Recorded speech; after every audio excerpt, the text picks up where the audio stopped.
आता पुढच्या 5 मिनिटात टॉप 20 घडामोडींचा घेऊयात नॉनस्टॉप आढावा। चॅम्पियन्स ट्रॉफीतल्या अंतिम सामन्यात आज भारत विरुद्ध पाकिस्तान असा महामुकाबला रंगणार आहे। गेल्या अनेक वर्षांनंतर अंतिम सामन्यात भारत पाकिस्तान एकमेकांसमोर उभे ठाकलेत। तर हा महामुकाबला बघण्यासाठी लाखो करोडो क्रिकेट रसिकांची उत्कंठा आता शिगेला पोहोचली आहे।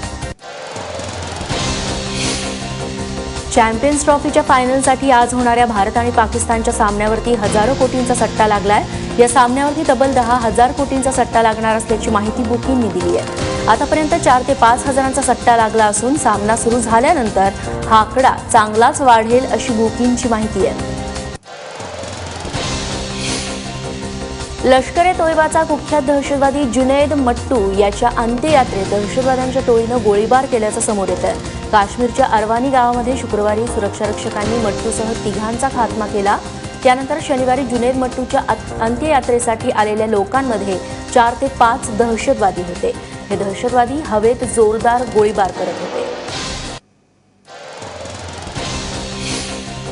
कॉम्रेड गोविंद पानसरे हत्या प्रकरणातील संशयित आरोपी समीर गायकवाडला सशर्त जामीन मंजूर करण्यात आलाय। कोल्हापूरच्या जिल्हा सत्र न्यायालयानं 25,000 रुपयांच्या जात मुचलक्यावरती जामीन मंजूर करताना समीर गायकवाडवरती अनेक अटी घातल्या आहेत। न्यायालयाच्या परवानगीशिवाय समीर गायकवाडला महाराष्ट्र सोडता येणार नाहीये। चोरीच्या प्रकरणात चौकशीसाठी आणलेल्या शेतकऱ्याचा हृदयविकाराचा झटका आल्यानं मिरज ग्रामीण पोलीस स्टेशनमध्येच मृत्यू झालाय। श्रीरंग पाटील असं मृत शेतकऱ्याचं नाव असून चौकशी दरम्यान पोलिसांनी मारहाण केल्यानं श्रीरंग पाटील यांचा मृत्यू झाल्याचा आरोप त्यांच्या नातेवाईकांनी केला आहे। देवदर्शनासाठी जेजुरी मार्गावरील नारायणपूरमध्ये आलेल्या महिलेवरती फॉर्च्युनर कारमध्ये सामूहिक बलात्कार करण्यात आल्याची धक्कादायक घटना उघडकीस आली आहे। घटनेनंतर पीडित महिलेनं दुचाकीस्वारांच्या मदतीनं आरोपींचा पाठलाग करून कारचा क्रमांक मिळवला। त्या क्रमांकाच्या मदतीनं पोलिसांनी 2 जणांना आतापर्यंत ताब्यात घेतलंय। पुण्याप्रमाणे नागपुरात देखील 20 वर्षीय तरुणीवरती कारमध्येच बलात्कार करण्यात आल्याची घटना उघडकीस आली आहे। या प्रकरणी पोलिसांनी राजेश चखलोंडे या नावाच्या तरुणाला आता अटक केली आहे। तो रेल्वे विभागासाठी कॉन्ट्रॅक्ट बेसिसवरती ड्रायव्हर म्हणून काम करतो।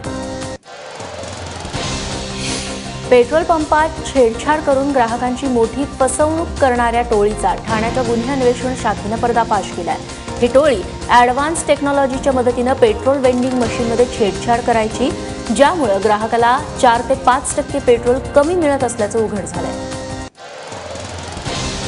2013च्या आशियाई ॲथलेटिक्स स्पर्धेमध्ये 16 लाखांची अफरातफर केल्याप्रकरणी क्रीडा उपसंचालक माणिक ठोसर याच्यासह पत्नी आणि एका महिलेवरती गुन्हा दाखल करण्यात आलाय। माणिक ठोसरनं 16 लाखांची अफरातफर करून सासरच्यांच्या नावावरती 15 गुंठे शेतजमीन 17 लाख रुपयांना खरेदी केल्याचं एसीबीच्या चौकशीत निष्पन्न झालंय। त्यानंतर ही कारवाई करण्यात आली आहे। लातूरमध्ये सुरू असलेल्या अवैध टेलिफोन एक्सचेंजचा पर्दाफाश करण्यात आलाय। जम्मू काश्मीरमधल्या तपास यंत्रणांनी दिलेल्या माहितीनंतर महाराष्ट्र दहशतवाद विरोधी पथक आणि लातूर पोलिसांनी संयुक्तरित्या ही कारवाई केली। पोलिसांनी शंकर बिरादार आणि रवी साबदे या दोघांना अटक केली आहे। महाराष्ट्रात मध्यावधी निवडणुका झाल्याच तर आम्हाला लढावंच लागेल, मैदान सोडून तर जाता येणार नाही, असं भाजपचे राष्ट्रीय अध्यक्ष अमित शहा यांनी स्पष्ट केलं आहे। अमित शहा हे मुंबईच्या दौऱ्यावरती आहेत। त्यांनी काल पत्रकार परिषद घेतली, त्यावेळी ते बोलत होते।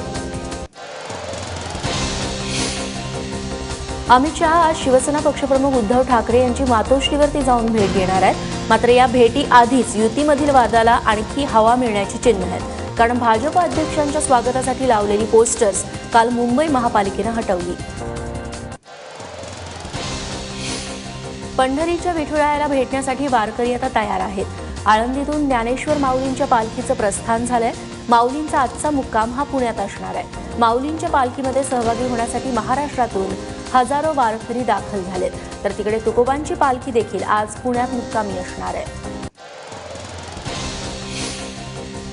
पुण्यातल्या विनोद जाधव या विठ्ठल भक्तांना आकर्षक विद्युत रोषणाईनं विठुरायाचं मंदिर सजवलंय।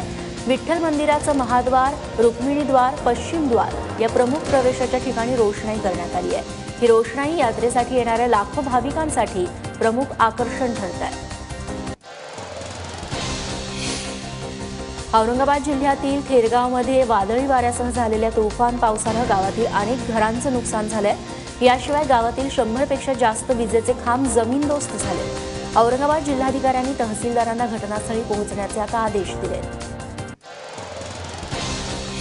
मराठवाड्यातील लातूर जिल्ह्यात देखील मुसळधार पाऊस झाला. सलग अर्धा तास काल कोसळलेल्या पावसानं आष्टामोड, लातूर ग्रामीण, मुरुड, रेणापूर, पानगावामध्ये पाणीच पाणी झालंय.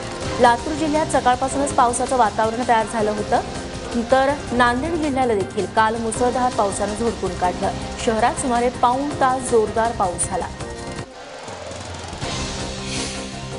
सिंधुदुर्ग जिल्ह्याला सलग दुसऱ्या दिवशी पावसानं झोडपलं.